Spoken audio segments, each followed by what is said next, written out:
Vermezinhos nostálgicos de Eternia.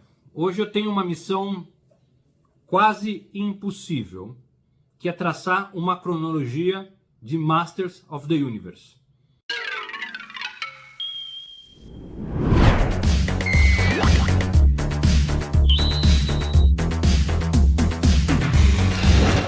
E aí, então, hoje temos uma missão aí bem complicada. Eu trouxe uma série de figuras aqui, trouxe outras coisas, porque eu quero tentar traçar uma cronologia de He-Man e os Mestres do Universo, especialmente para as pessoas que pararam lá na animação Filmation há 40 anos atrás, 30 e poucos anos atrás, não leram os quadrinhos, não assistiram 2002, não assistiram o CGI, não viram outras coisas, não tiveram a coleção Classics, que também trazia quadrinhos que complementava a história. Então, como o He-Man e os Mestres do Universo é uma franquia muito antiga, assim como outras franquias, a história começa com alguém fazendo um bonequinho, bolando uma história ordinária, e depois isso vai crescendo, crescendo, até chegar no que temos hoje, uma história muito mais elaborada. Isso acontece com todas as franquias antigas. Batman, por exemplo, Batman no começo, Bruce Wayne fumava cachimbo, era um detetive, matava. Star Wars, né, que hoje tem um universo enorme de personagens e histórias, a mesma coisa aconteceu e acontece com Masters of the Universe. Então, estou aqui com vocês para tentar traçar a minha cronologia. E por que eu digo a minha cronologia? Porque eu, para mim, do jeito que eu gosto, eu pego elementos de vários quadrinhos, animações e etc. e monto a minha cronologia desde o começo da guerra no espaço até o final dos tempos aí de Eternia. Será que eu consigo? Olá, conto com vocês aí nos comentários e no final me digam se a história foi boa e se vocês consideram a mesma cronologia. Então, tudo começa no espaço, não em Eternia, porque a Horda, que é como se fosse o império de Star Wars, a Horda está invadindo os planetas, atacando os planetas, e quem manda na Horda? Quem é o chefe da porra toda? É o Horde Prime, é o senhor da Horda, esse aqui na versão Classics, e aqui ele está com uma cabeça meio insetoide, porque mesmo o Horde Prime já teve origens e histórias diferentes ao longo das mídias aí. Então, num dos quadrinhos, ele aparece com essa cabeça de insetoide. Na animação da DreamWorks, da She-Ra, do Netflix, o Hordak é um clone dele. Então, existe a Horda toda no espaço, e o Hordak é um clone mal feito dele, que está em Eternia, que perdeu o contato com o Horde Prime e o resto da Horda. Nos quadrinhos da DC, por exemplo, o Horde Prime, ele aqui, ó, ele é a cara do Hordak um pouco diferente, porque ele é o pai do Hordak. Inclusive, o Hordak mata ele para assumir a Horda. Tem até o crânio, nos quadrinhos da DC, tem até o crânio do Hordak, que acaba corrompendo o corpo e torna ele um vilão. Inclusive o Zodak, no quadrinho da DC, é irmão do Hordak. Mas, aqui então, tá lá o Horde Prime, dominando o universo em guerra, e temos quem? Temos o Hero, que é esse personagem aqui, também aqui na versão Classics, um mago muito poderoso, que tem uma espada do poder, a espada do poder. E por que essa espada do poder? Essa espada foi forjada em Trolla. Trolla é o planeta lá do corpo.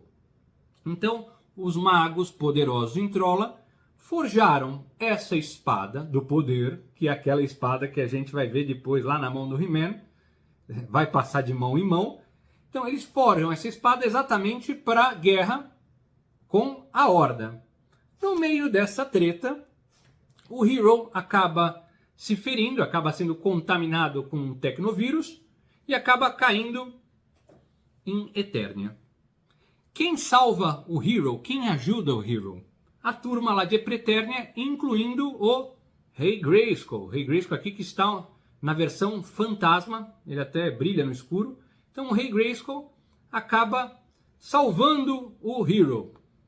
Na animação Revelation, primeiro, Rey Grayskull tem uma outra etnia.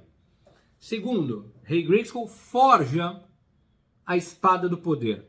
E terceiro, o Hero, assim como o que vem da linha Masterverse, ele é um dos filhos do Rey Grayskull.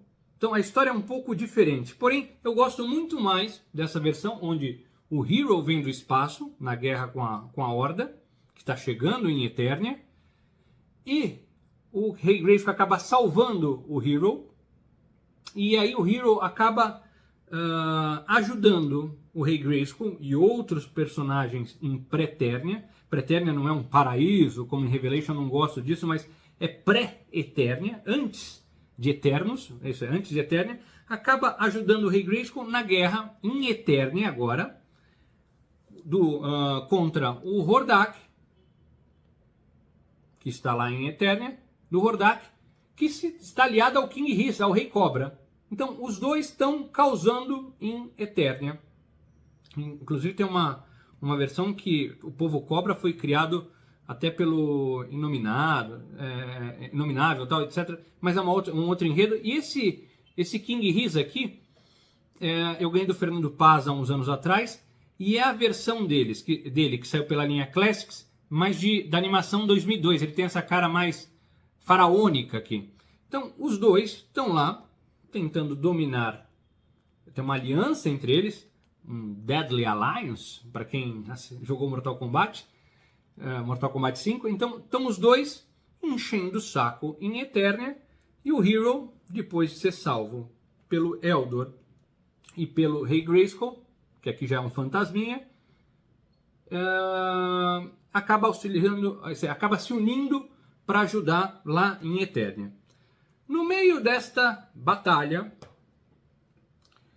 o Hero acaba morrendo. Então, Rei Cobra tal acaba matando o Hero.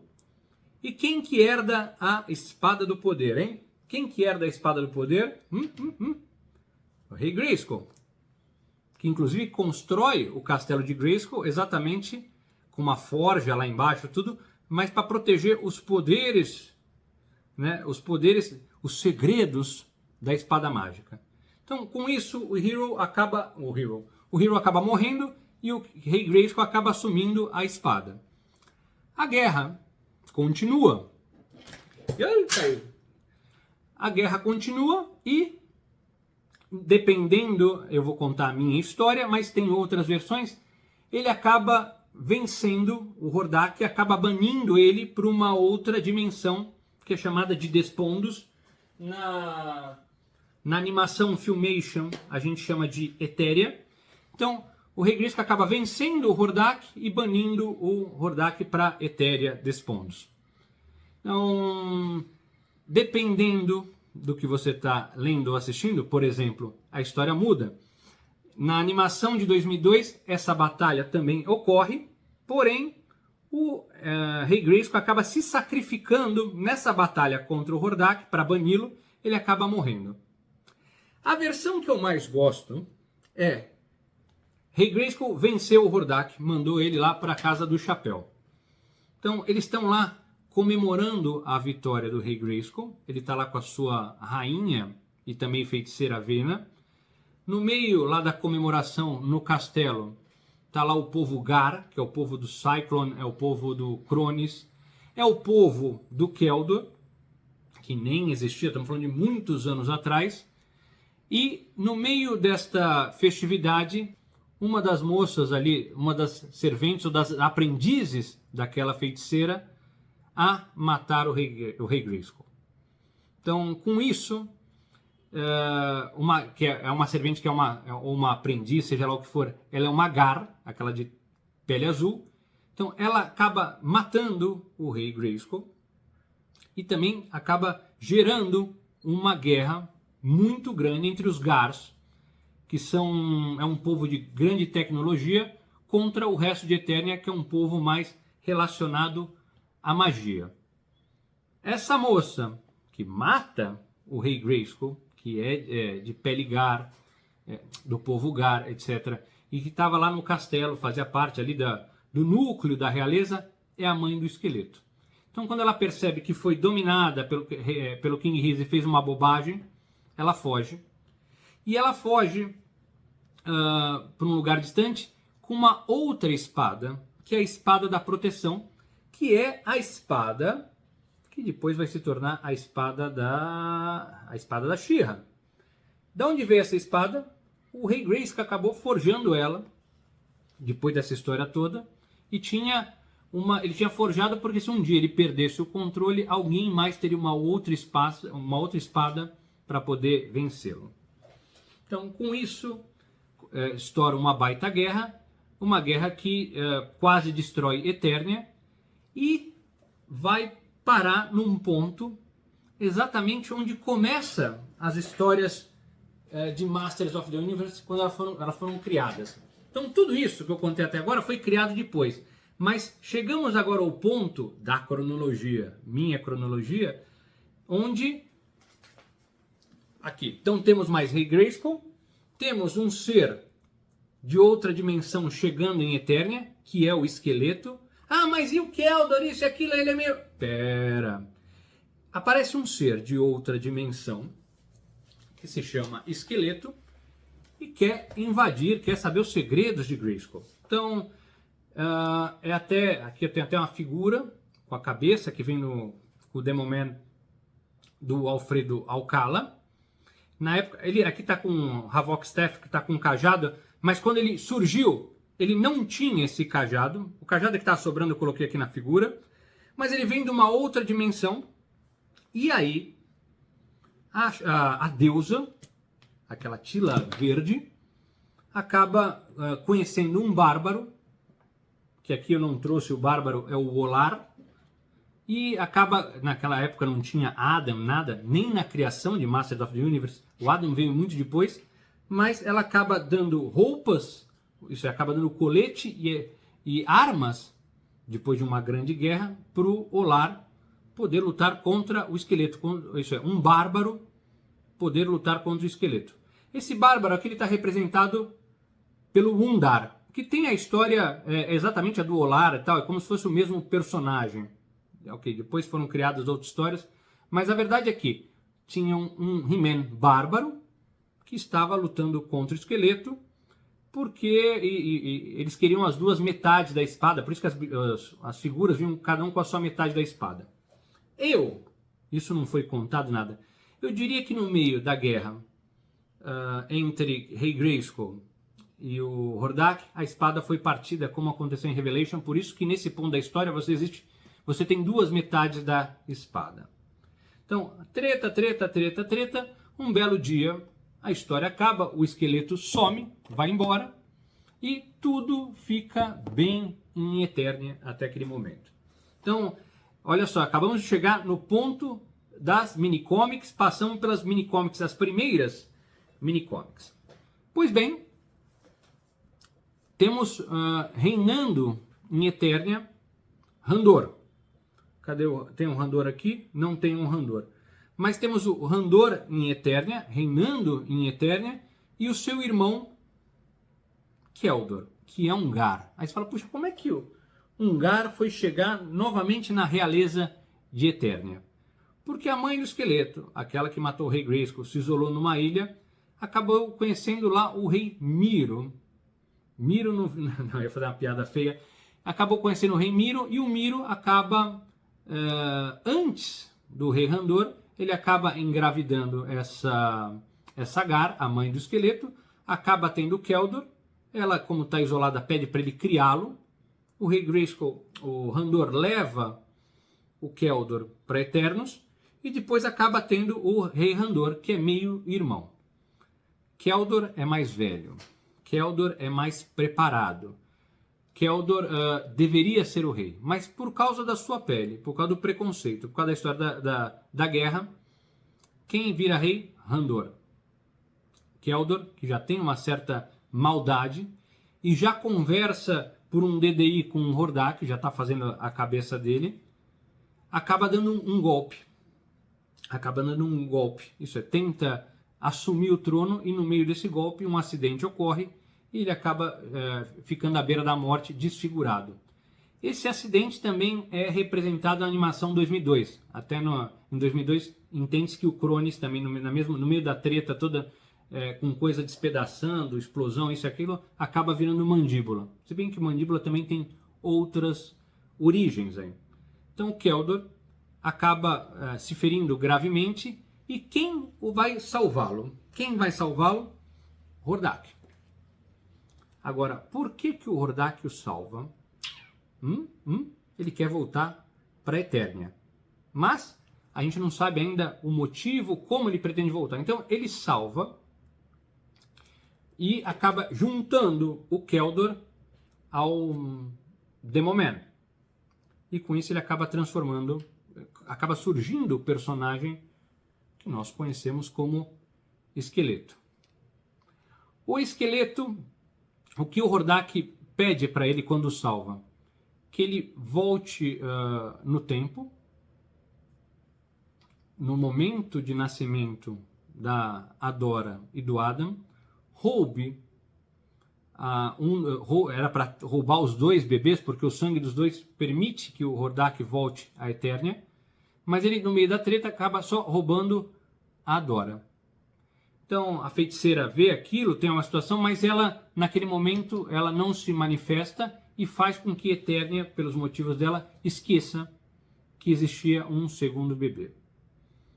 Esqueleto, levando a bebê Adora, chega no passado e fala para o Hordak: olha, você me mandou do futuro para salvar, isso é para salvar não, para sequestrar os bebês, eu trouxe aqui a Adora. E aí você descobre, criando um looping temporal, que o Hordak, quando nasce o Keldor, quando existe o Keldor, lá na frente, no futuro, ele começa a minar a cabeça do Keldor e salva o Keldor e transforma o Esqueleto, exatamente porque ele sabia que em algum momento no passado, um belo dia, o Esqueleto apareceria com um bebê no colo. E aí tem a história de Revolution, que é muito diferente de Filmation. Esse bebê cresce com a Horda. Esse bebê aqui, ele é criado pela Sombria. A Sombria é quase uma mãe, e é criado pela Horda e acaba virando a Déspera, que é praticamente a capitã da Horda. Ela usa uma máscara do Hordak. É ela que aparece no final de Revolution. Então é uma personagem má, que mata muita gente. Isso invade muitos planetas, alimenta a Horda com o medo das pessoas, e até novamente chegar o momento que ela chega em Eternia. Então, quando o pessoal fala, puxa, essa aí, a Adora, tal, é bem diferente da Adora, porque antes dela virar a Adora, antes dela virar a She-Ra, ela tem um caminho muito longo de redenção, porque ela faz muitas coisas feias. E o Esqueleto, que estava lá no passado, em algum momento o Hordak tenta matá-lo. E que momento o Hordak tenta matá-lo? Antes mesmo antes mesmo do Keldor, na linha temporal, virar o próprio Esqueleto. O Esqueleto dá um salto no tempo, novamente, e vai para onde? Vai parar lá no começo das minicomics com Undar, aqui, ó. Lembra que ele veio de uma outra dimensão? Então, é o Esqueleto viajando no tempo, fugindo agora do Hordak, e aparece lá num outro momento da história. Loucura? Tá confuso? Mais ou menos, né? É tudo meio confuso. Essas cronologias são todas meio malucas. Enfim, Déspera descobre que é meia-irmã do He-Man, meia-irmã do Príncipe Adam, acaba se redimindo, acaba virando a Adora, e ela sai atrás da Espada do Poder, que vai torná-la depois a She-Ra. Então ela vai lá na Ilha Gara, onde está tudo abandonado, encontra a mãe do Esqueleto, luta com a mãe do Esqueleto, mata a mãe do Esqueleto, e, enfim, herda a espada que vai transformá-la na She-Ra. Então, tá aqui. Que é a She-Ra que a gente conhece. A batalha continua. Mais uma vez o Hordak volta. O Esqueleto vira o tal Skelegod, batalha, batalha, batalha, e chega num momento onde novamente, cadê? Hordak e King Hiss, que eu já não sei onde está, já sumiu daqui, aqui, estão vencendo a batalha. Então, Esqueleto se alia ao He-Man, a She-Ra e a todo mundo, exatamente para, numa última batalha, que seria a última, vencer Hordak e King Hiss. Nessa batalha, assim como acontece na animação 2002, o mentor acaba virando um homem-cobra, de forma irreversível. E aí quem mata o mentor, o Clamp-Champ, é obrigado a matar o mentor, e o Clamp-Champ acaba virando o Man-at-Arms. Infelizmente o mentor sucumbe. E nessa guerra, nesse pau geral,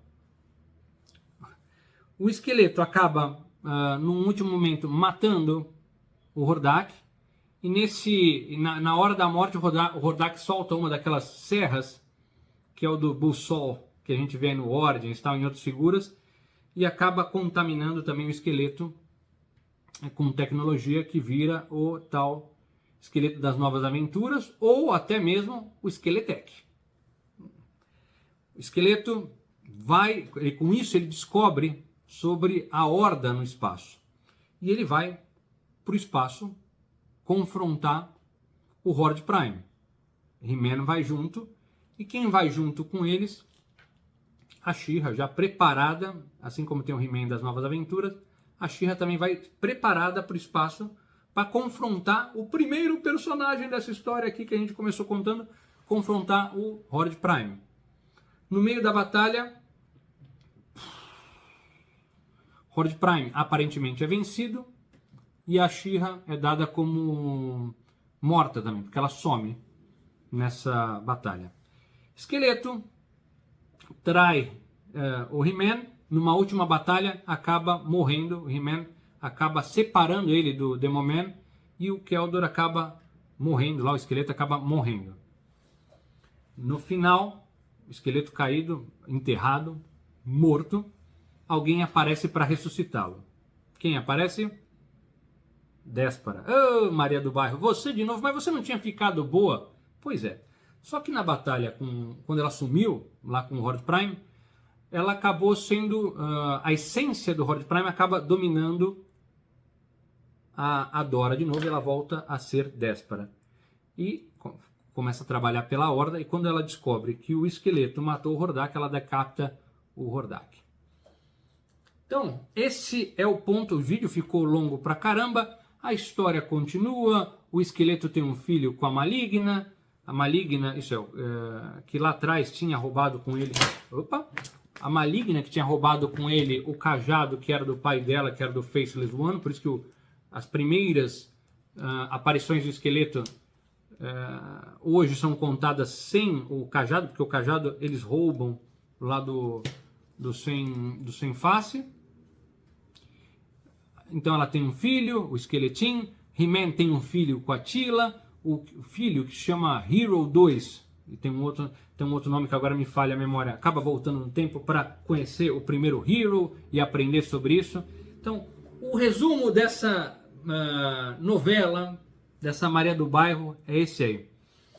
Ficou muito confuso? Espero que não.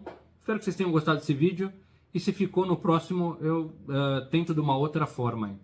Se você gostou, se você gosta aqui do canal, gostou desse vídeo, se inscreva aqui, dê uma olhada nos outros vídeos, e mais importante, comente aí qual que é a sua cronologia preferida, se você gostou dessa história, e a gente se encontra muito em breve num próximo vídeo.